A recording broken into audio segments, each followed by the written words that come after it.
The following is a presentation of the Pro Wrestling Report. Informative, entertaining, and real since 1998. Live from the PWR studios in Milwaukee, Wisconsin, this is the Pro Wrestling Report Post Show on Blog Talk Radio with your host, Damian Nelson. Good evening, ladies and gentlemen. This is Matthew Thomas of the Pro Wrestling Report bringing you the WWE 2012 Extreme Rules Post Show. And what an evening we had. The pay-per-view going off the air with, can't believe I'm saying this, but John Cena defeating Brock Lesnar, and what was an absolutely brutal main event. Almost difficult to watch at times. More blood than I have seen in any WWE match in recent memory. John Cena actually telling the crowd at the end that he is taking some time off. So it's going to be very interesting to see where we go to from there. But back to the match. Right out of the gate, Brock Lesnar pouncing on John Cena with ground and pound, if you will, for your MMA terminology there. Repeated elbows to the top of John Cena's head. Blood everywhere within the first 10, 15 seconds of the match. It was definitely, you knew it was a match that was going to be brutal, but it was a route that it really surprised me that they took. Just a very, very brutal and graphic main event that saw Brock Lesnar basically manhandling John Cena for the majority of the match.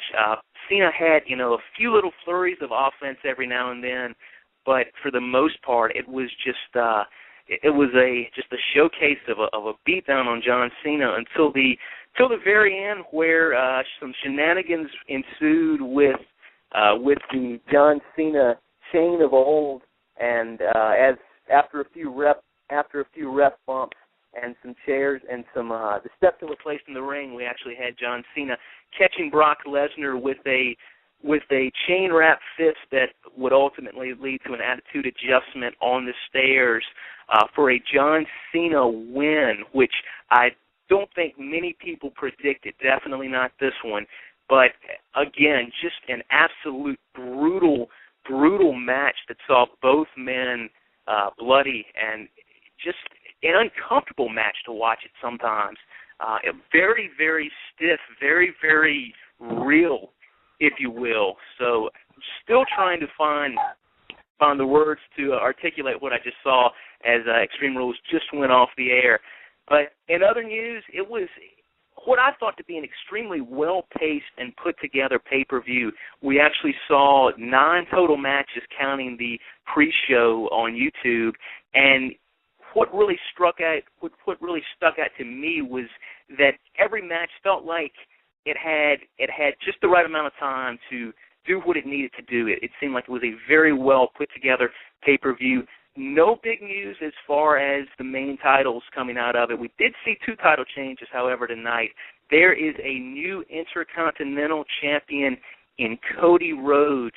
There is a Damian Nelson applause going on somewhere as we speak. I'm sure the party is just getting started in Chicago with that group. But a new Intercontinental Champion in Cody Rhodes, and also a new Divas Champion in a returning Layla after Beth Phoenix finding out tonight she was not medically cleared to compete in her Divas Championship match. So a new Divas champion in Layla.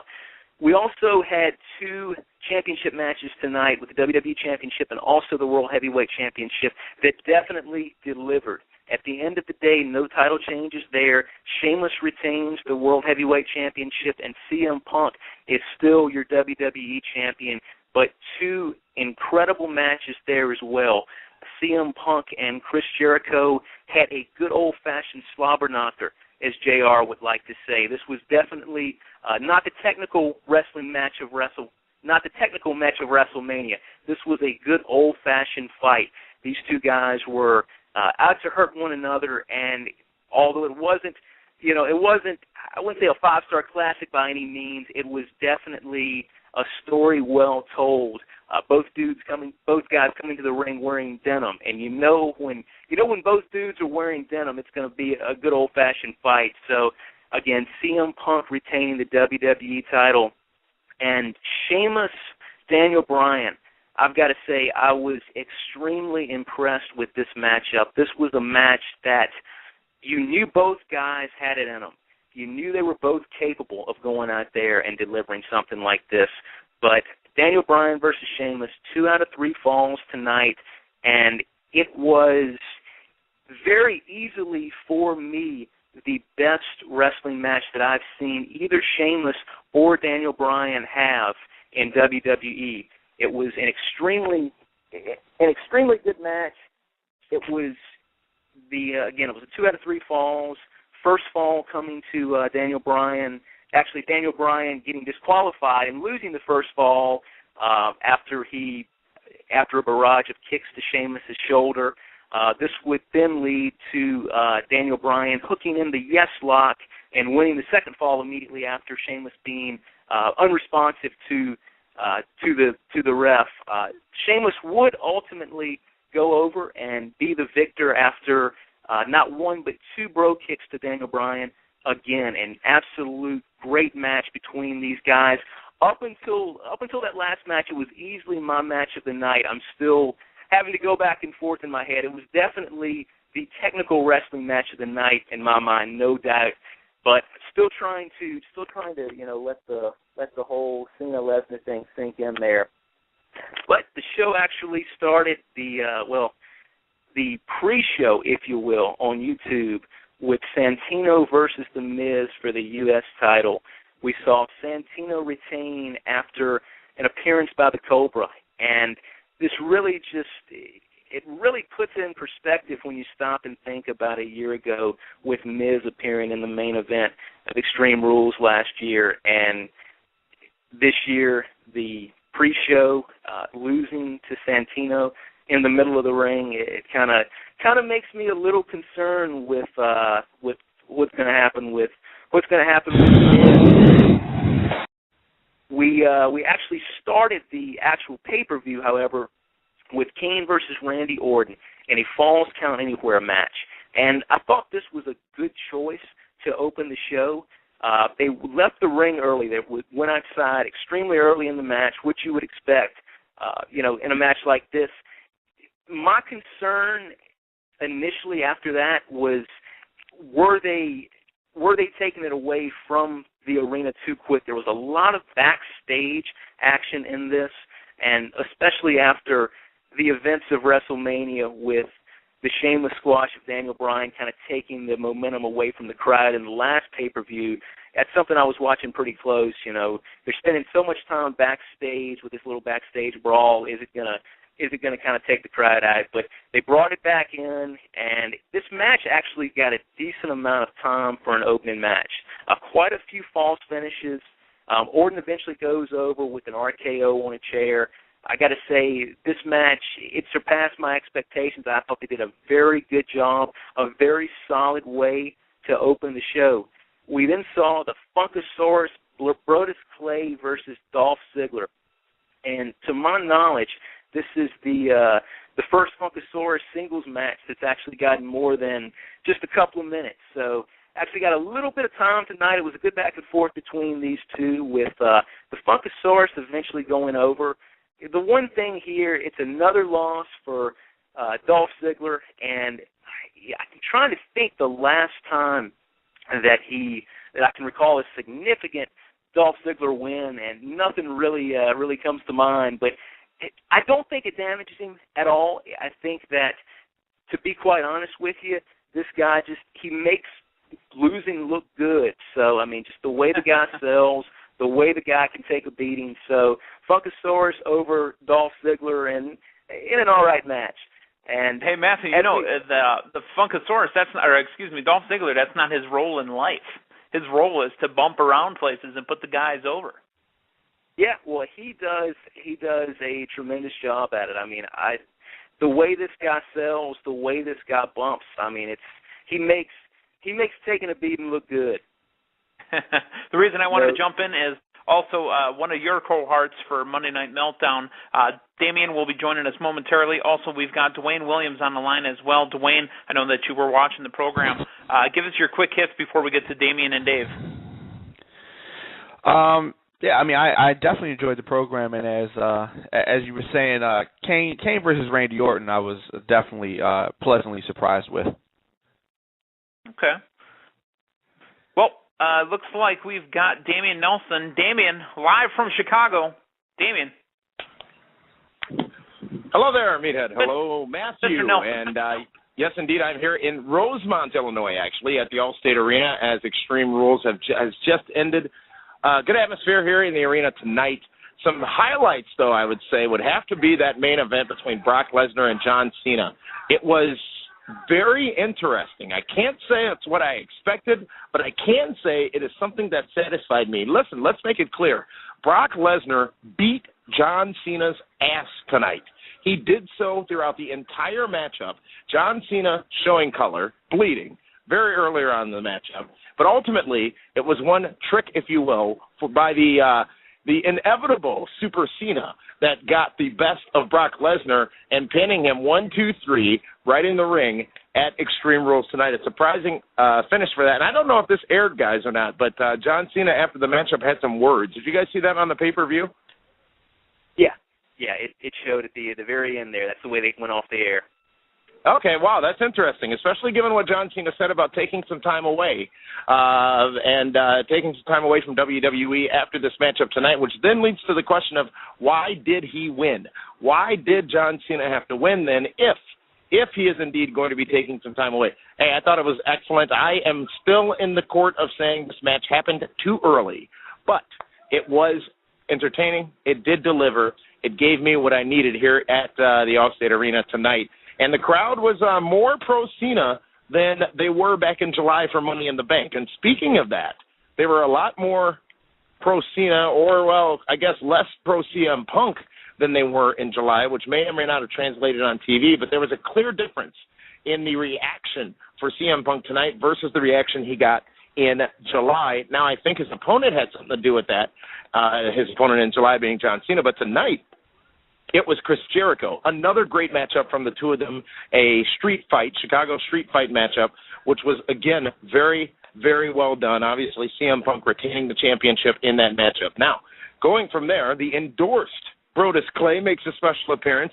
against the endorsed heel Slater on Twitter. I'm sorry, heel Ziggler on Twitter, Dolph Ziggler. And a good singles matchup, probably the longest singles match we've seen from the Funkasaurus to date. A good matchup there between those two. And then the endorsed Cody Rhodes wins the Intercontinental Championship back. And, yes, he did get beat down by Big Show after the matchup, but that will only make Cody Rhodes better. He gained a ton of respect tonight from the crowd. I don't know what you got at home, what was translated, but there was a clear chant for Cody Rhodes after that matchup, especially given the fact that he walked out. He walked out of the matchup, after the beatdown by Big Show, and, that's just going to make him that much better. So, it was a good pay-per-view overall. I didn't touch on all the matchups, including the return of Layla, which a lot of people in the arena were expecting to see Karma. Karma did not, of course, make that appearance. I guess maybe it was too obvious, but that did not happen tonight. The matchup between Randy Orton and Kane, well done as well. May have been better than their matchup at WrestleMania, but it was a good match overall. And also, the best 2 out of 3 falls matchup between Daniel Bryan and Sheamus. You know what? I thought this match was very, very well paced. Very well received by the crowd. Very well received by everybody in attendance. And to see Daniel Bryan not win seemed to give you the impression that maybe CM Punk wouldn't win, but then also maybe it showed that CM Punk would win. Then you wondered if John Cena would win. Well, nothing made sense in that regard if you were looking at logic that way tonight. But again, was it entertaining overall? And that's the question I asked myself.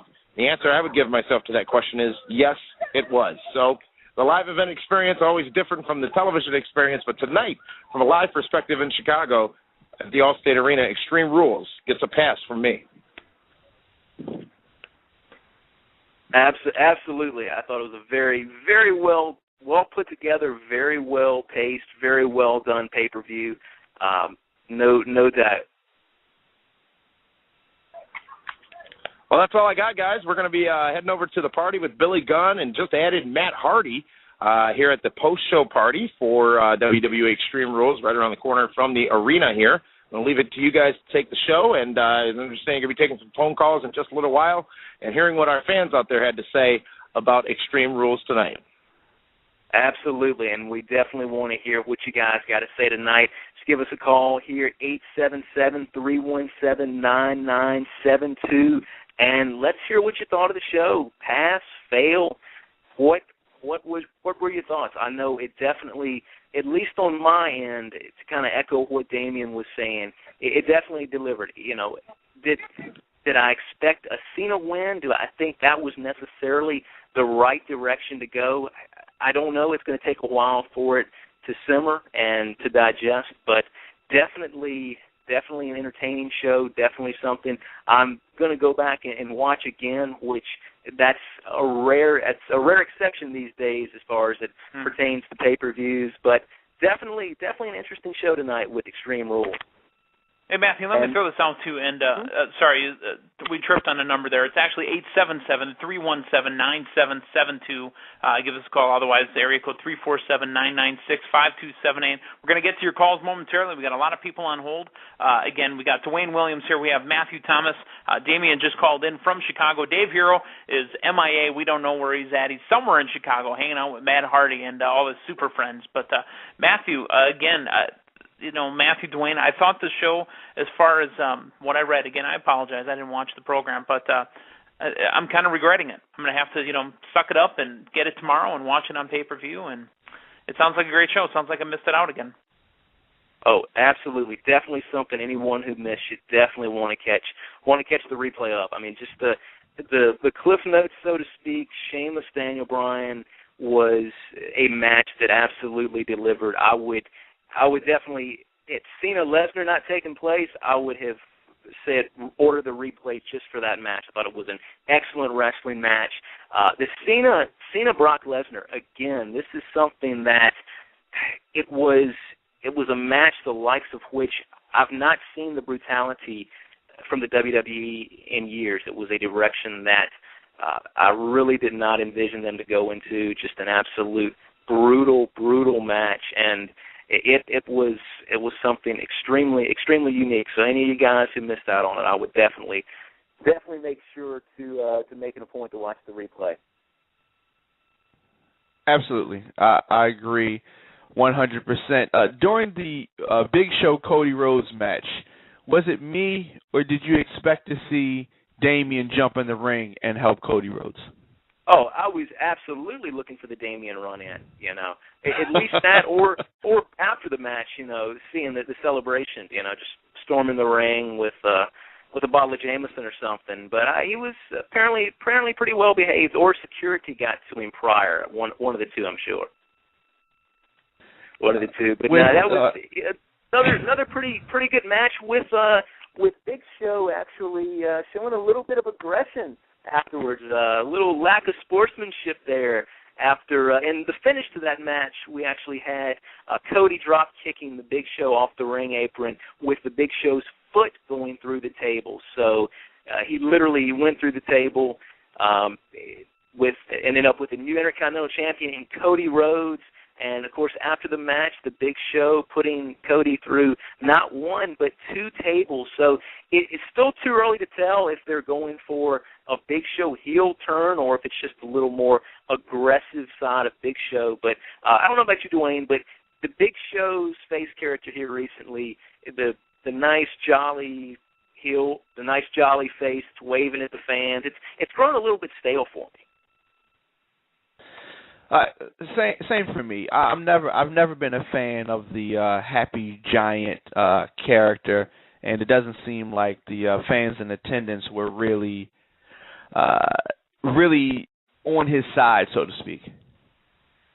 Absolutely. So hopefully something a little, even if it's not a full-blown heel turn, maybe an aggressive side of Big Show there. Something a little bit different for him. But Anyway, one thing we also got tonight we have not mentioned, between the Daniel Bryan, Sheamus, and the CM Punk Jericho Ryback versus two enhancement talent individuals, which typically this wouldn't be something that I necessarily want to see on the pay-per-view, but I thought that Bryan Sheamus was so good that you almost needed a little bit of a buffer in between that and CM Punk. So I can't say that I was that upset about it. But Dwayne, let me agree. Let me get your thoughts on Cena versus Lesnar. I keep coming back to it, but it was something so different than I had expected. It was, nothing like a wrestling match that I was expecting going into this, and I'm still trying to, kind of absorb it all. It was an absolute brutal match. What do you think, Dwayne? Definitely, and I was surprised at the outcome. Did not quite understand the speech that Cena gave at the end, and like Damien said, I don't understand why Cena needed to go over. And if Cena's going away, why couldn't it have happened via the storyline? Why did it have to be through this speech? Yeah, that part doesn't make a lot of sense to me. But I do think, as Damien touched on, and it came across that way on my end too, it was definitely not that Cena hatred, if you will, like we got last year at Money in the Bank, or like I was frankly expecting going into Chicago. So, and I'll be honest with you, I've never been a John Cena fan by any stretch of the imagination. I'm sure he's an awesome guy, a great guy, but as far as his in-ring work, I've never been a Cena fan at all. But I will say that after tonight, I do have a level of, after seeing what he put himself through, I've got a level of respect that I'm not necessarily sure that was there prior to tonight, and I wonder if that's something that's going to translate amongst other fans. I think so, and judging by the reaction that he got from the Chicago crowd, he did pander to them a lot during his promo at the end, but they definitely seem to respect him more than they have in the past. Absolutely. So, and otherwise, it's a stellar night. I was very impressed. And the thing with Extreme Rules is, you often hear a lot of criticism, like it used to be with Backlash, and now with Extreme Rules, now that it's a pay-per-view after WrestleMania. But, yeah, we had a lot of WrestleMania rematches tonight, but there weren't any that I really felt like they were basically just trying to get a cheap buyout of. I thought all the matches on the card that were rematches from WrestleMania felt like they had a place. They felt like there had been some progression in the storyline since WrestleMania. It felt like there was a reason for the matches on the card where they were. I agree, and with this being an off-brand pay-per-view, like you were saying, I think that they delivered very, very much so. I was surprised at the amount, jumping back for a second to the Ryback match, I was surprised at the amount of mic time that they gave to the jobbers. I've never seen that. It went on. It went on and on. What was the phrase, Dwayne? 2 is better than 1? Was that the phrase that was? 2 is better than 1. He said it like 7 times. Yeah. And the only thought I have behind that is that maybe they were trying to get something trending. Maybe it was a cheap attempt at a 15 seconds of fame, so to speak, to get the 2-on-1 or the 2 is better than 1 rather phrase to trend. So I don't know, but yeah, the enhancement talent, if you will, definitely getting some mic time on a pay-per-view tonight. How about that? What do you think? What do you think about the Goldberg chants that were thrown at Ryback throughout this whole match? Definitely, you're going to get some good chants when you're in Chicago. No doubt about that. Definitely, and that's one thing we really hadn't touched on tonight. Is the strength of the crowd. But as always, Chicago delivering at least as it came across on TV, a pretty solid crowd out there. But we're actually getting ready to find out what you guys thought of everything, getting ready to enter the phone zone here momentarily. Absolutely. So Actually, Matthew, what we're going to do is we're going to run to break, if you don't mind. It's getting a little hot back here, so I need to take a break. I need to get something to drink. But we're going to take a break. Folks, again, the number to call in, area code 877-317-9772 or 347-996-5278. Matthew, take us to break. All right. We'll be back with you guys in just a second. Don't forget to follow PWR right here on Blog Talk Radio right now. Be reminded of upcoming episodes and never miss Blog Talk Radio's most popular sports show. Follow PWR now.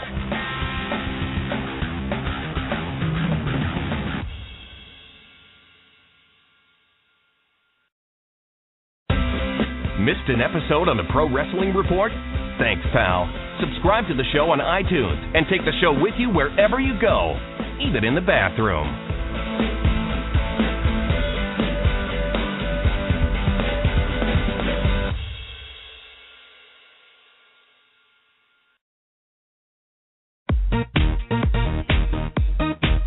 You're listening to the most popular sports show on Blog Talk Radio, the Pro Wrestling Report.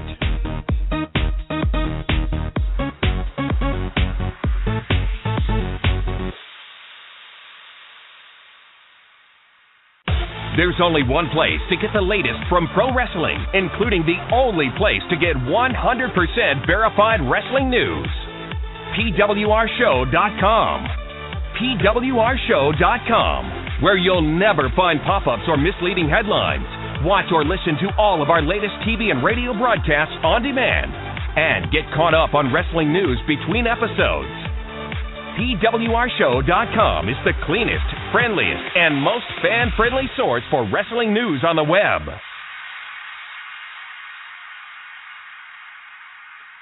Follow us on Twitter for breaking news, live wrestling chat, and pure hilarity. Head over to twitter.com/PWRshow and be part of the conversation.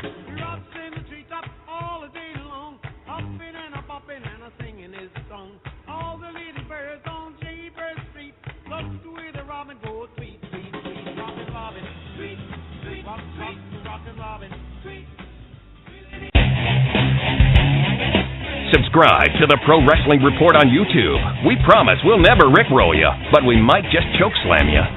Click the subscribe button now and be part of the revolution.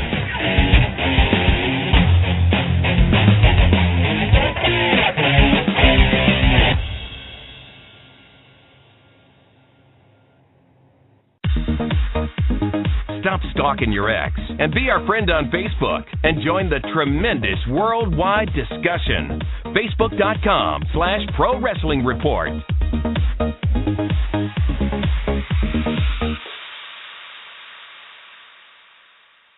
This is the Pro Wrestling Report. Informative, entertaining, real.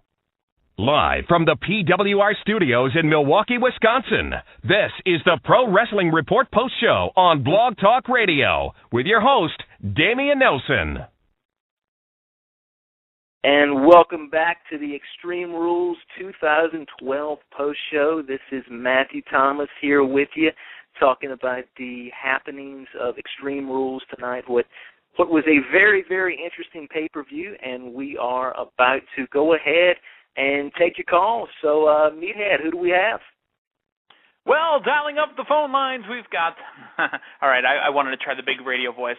I thought, Matthew, that we would start with somebody from the area. We've got Eric in Chicago. Eric, you are on the post show.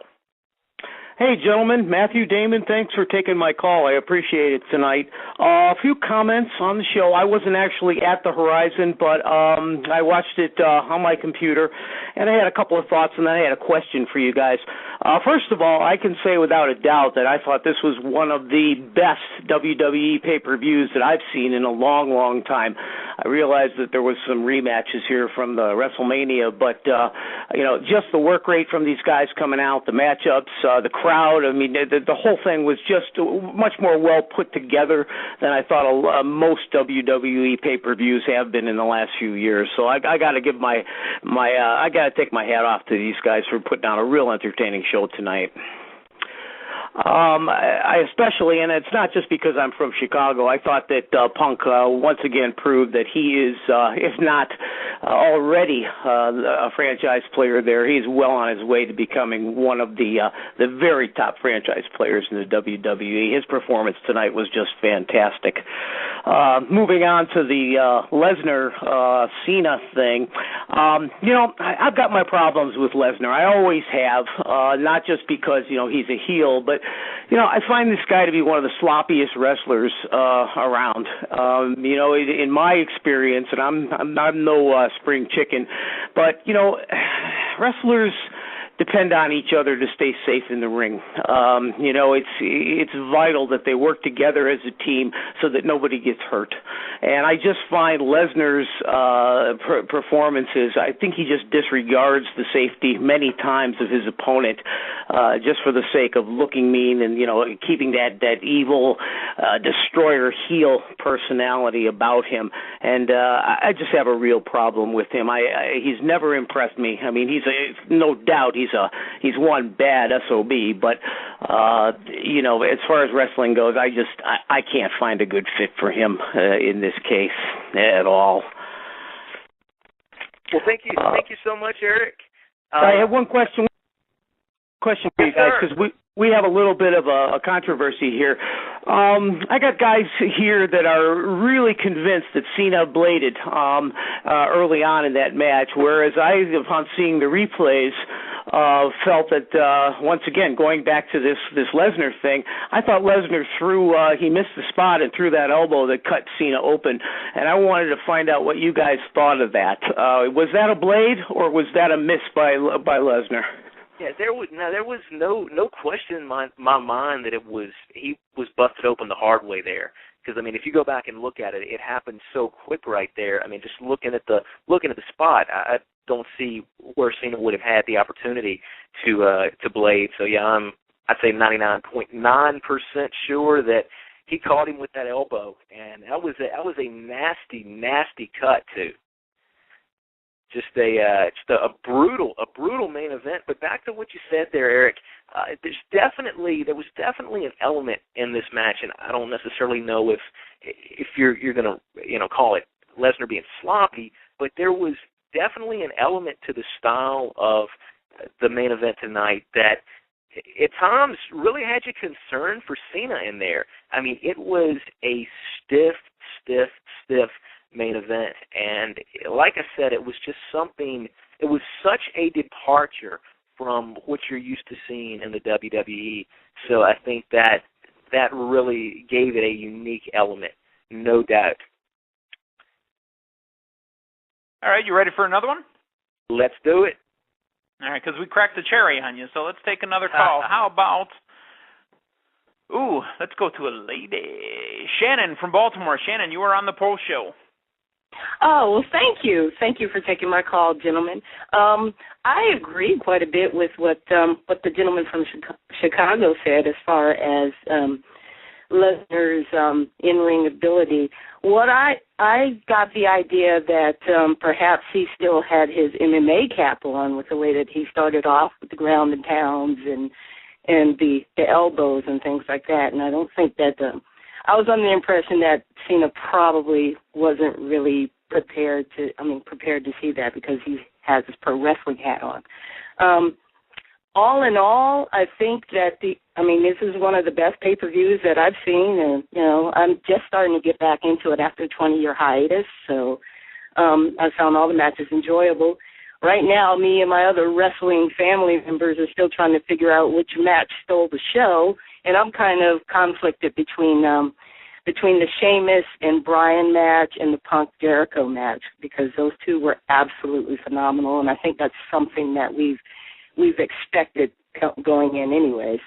My question for you is concerning the concerning Cena's win. Now we know he's going on vacation. It's much, it is much needed. But I am a Cena fan, so I'm not trying to be a Cena hater here. But I always thought that a loss here might have been beneficial because even though Brock dominated during the first part of the match, I got the feeling that this could end up losing a little bit of his momentum because Brock is.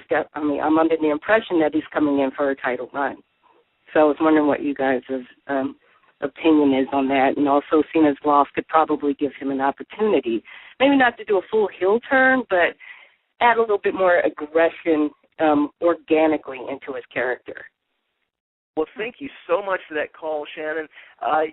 That's the question, especially with Cena taking a little bit of time off, and with this being Lesnar's initial match back in the WWE, it really seems like it's the exact opposite of what you would expect, what direction you would expect them to go into. So that is definitely the main question coming out of tonight, and especially with Lesnar too, if they are going to make a significant run out of it, having him drop to Cena right before Cena takes a little hiatus, it doesn't seem like the normal thing to do by long shot. So it's one of those things that probably at some point up the road, whether it be in 1 month, 2 months, 3 months, 6 months up the road, it'll hopefully come together and make sense at some point. But until then, we've got to wait and see. Very, very interesting insight. Again, folks, if you want to call into the program, 877-317-9772. Also, area code 347-996-5278. Plus the chatmosphere, the chat-osphere is up and running as well. And Twitter, make sure you're using @PWR Show. You can use PWR Post Show, whatever hashtags makes you the happiest. But Matthew, Dwayne, I think we're going to take another call here. How about... so many to pick from. How about John from Washington State? John, you're on the Post Show. Hey, how are you doing? What's going on, This is a John? weird pay-per-view. And the reason why I say it's weird is because as long as I've watched wrestling, whoever comes up strong in the go-home show usually loses at the pay-per-view. That, and anytime you see a 2 out of 3 falls match, usually whoever wins the first fall loses the match. And going into this show, you saw Lesnar looking strong, so that put Cena, of course, going to win that match. The Punk match, I'm wondering if the Punk match was a rewrite. There was a lot of steam for Jericho to take the belt. There was a lot of strength in Punk in the go-home show. What do you think the odds are that the upcoming tour for Fozzy had implications on Jericho's possible title run? It's a very interesting question, John. Thank you so much for that call. It's honestly something that I had not thought about.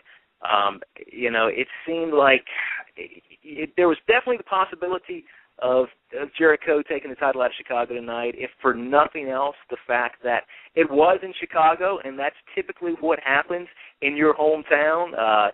With the exception of Money in the Bank last year, that typically seems to be the habit of the hometown boy not faring so well. But as far as a rewrite, it's not something that I had considered. It's not to say that that's not what happened, but it's definitely a possibility, I guess.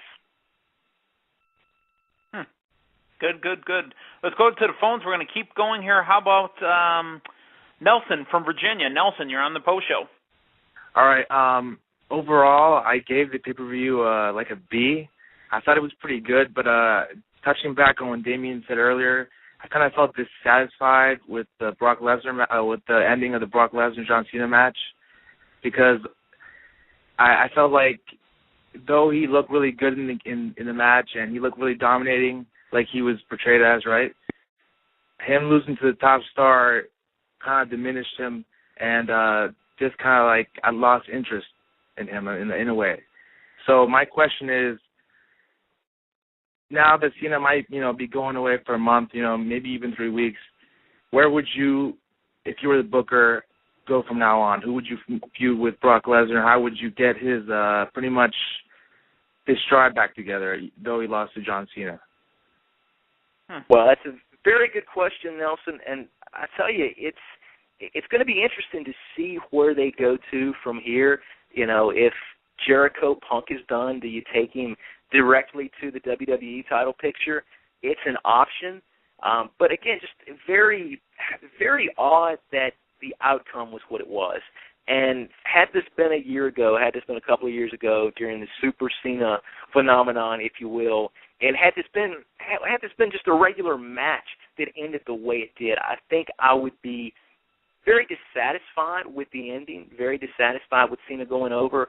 But at least at this moment, it was just so different. The match was such a departure from what I had expected from, your typical WWE title, your typical, main event matches on a pay-per-view, that I'm not bitter about the ending. I'm not bitter about John Cena going over. So that being said, it's going to be very, very interesting to see where they go to from here. Okay. How about more callers? We got Don from New York City. Don, you are on the program. Oh, man, great show, guys. Just a couple comments. Dave Hero hit on this meathead the other night. I guess it was on Wednesday, prime time, about in the Be the Booker segment. I think it was, or even Monday Night Meltdown, about where does the Jericho character go from here. For me, he brought it up about how kind of a disappointing payoff for Jericho-holics like myself with the whole comeback. I mean, it was fantastic the first couple of times where he just went out there and smiled at the audience and didn't say a word and everyone was enamored, but it just, where's the payoff? And then I'll ask you guys that and leave you with really happy to see Layla again, but there's my question for you. All right, Matthew, I think I'm going to take this one, actually, with the Jericho thing. Jericho came back to work. As much as a Jericho-holic as I am, again, that's why I took this one here, there didn't need to be a payoff. Jericho came in, got paid, did what he did, did business to get Punk moving and to put Punk over even more, to make some money. And Jericho's going to move on. I don't know how you guys feel, Dwayne, Matthew, but that's really the only thing that happened. Definitely. I think that the payoff is that he put CM Punk in a better position than he was before he got back. And I think ultimately a veteran, that's what his goal should be. Okay. We're going to take a couple more calls here. Matthew, go ahead. No, I was just going to echo those sentiments. Without a doubt, I think Punk is a lot stronger now coming out of the Jericho program than he was going into it. I think it's helped give him a lot of validity that he might not have necessarily had prior to going in there, and he has definitely served the purpose, no question. Perfect. Let's take another call. How about Ruben from North Cali? Ruben, you're on the post show. What up? How y'all fellas doing tonight? What's going on, Ruben? Man, I'm enjoying over here in Sonoma County, wine country, USA here. I have to say, tonight's pay-per-view, # tremendous. It was the best pay-per-view I've seen since, I have to admit, about a couple months ago I called in and I basically butchered the WWE and I said about how they were so wrong for doing this, how they did this, did that. Since Royal Rumble, they've been white hot. They have been white hot on their pay-per-views, and they've been white hot on their Monday Night Raws and their SmackDowns, and they have delivered. But I'm not trying to diss my cohorts who called in and said their mind and spoke their piece because they're entitled to that. But it sounds like, in my eyes, more complaining than it is actually accepting what has happened tonight. We've been begging for wrestling. We've been begging for carnage. We've been begging for blood like we saw back in the 90s during the Attitude Era. We've been begging for wrestling like we saw back in the 80s. And we got it tonight. Whether or not the Big Two lost tonight, or whether Layla, my baby, she came back home and won the Divas Championship, or whether John Cena won, which I really wasn't cool with that, but I understand. We got what we wanted tonight. We got it wrestling. We got a crowd that was red hot. We got wrestling that was smoking. We got everything that we've been begging for. And we're not satisfied with the outcome? Either that's just me, and if it is, hey, I'll take it. But for me, for what I saw tonight, I saw what I've been begging for since I was that little kid that watched wrestling on Saturday nights at 11 o'clock p.m.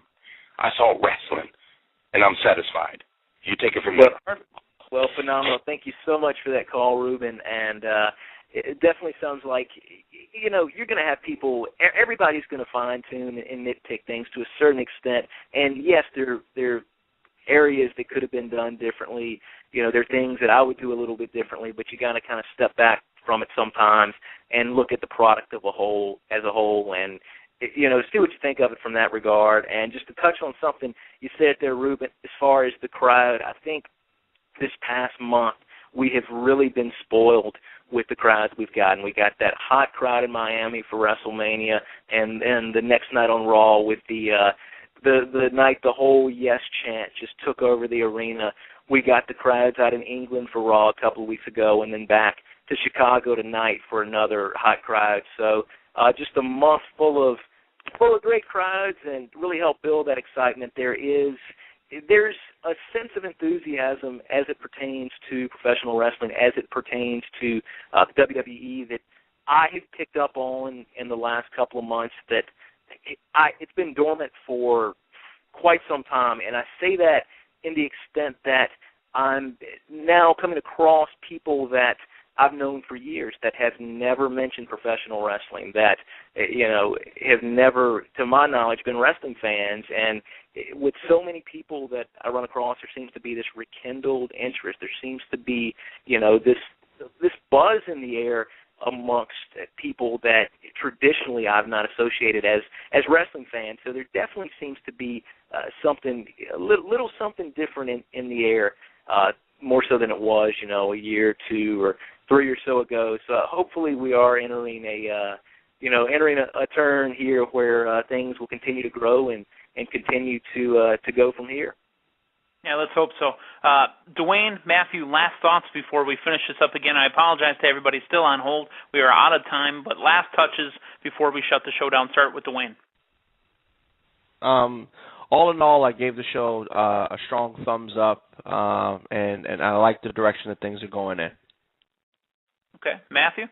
And the same here, a definite pass for me, and I think always coming off of WrestleMania, you've got a lot to live up to, and I know it was some question as to whether they booked the Cena-Lesnar thing too soon, but it was definitely a very strong showing tonight. Like I said, something I'm actually going to go back and rewatch probably a couple of times, which that says a lot right there. So definitely a pretty great pay-per-view tonight.